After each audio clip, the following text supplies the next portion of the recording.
guys and welcome. This is Coach Simon. Today we're gonna learn how to say dormi trompem, dormi net ale, parler nan dormi in English. An nou gade comment yo di dormi trompem. Pour me dire dormi trompem, m'a dit I overslept. I overslept.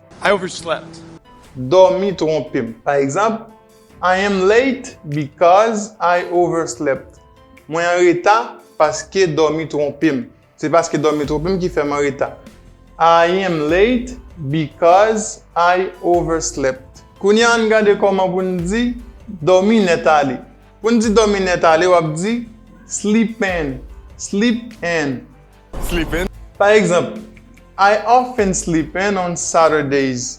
Jou samedi yo m souvent dormi net ale. Lò dormi net ale, ça veut dire ou pa gon le wap en retard, ou juste dormi ou lever nan love le ou pas triver pendant nuit là, dormi à l'avant net. Troisième, ça nous va le c'est parler nan dormi. Comment vous dit ça? Pour me dire parler nan dormi, m'a dit talk in your sleep.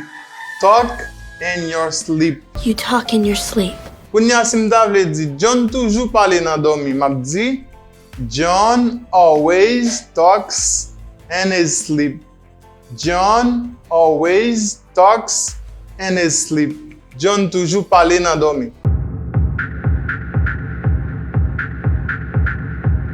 Quatrième, ça n'a pas c'est dormi parti avec. Dormi parti avec, ça veut dire c'est moment ça dormi prendre. C'est là ça, je pas conscient encore, je dormi. Pour me dire ça, m'a dit I fall asleep. I fall asleep. I fall asleep. Moi dormi ou bien dormi parti avec. I fall asleep. Un exemple, I fall asleep quickly when I am tired. I fall asleep quickly when I am tired. Dormi parti avec facile lem fatigué. Cinquième ça n'a pas c'est dormi nan jem. Laisse ça me sentir bien dormi pour me dire dormi nan jem. M'a dit I am sleepy. I am sleepy. I'm sleepy. Dormi nan jem.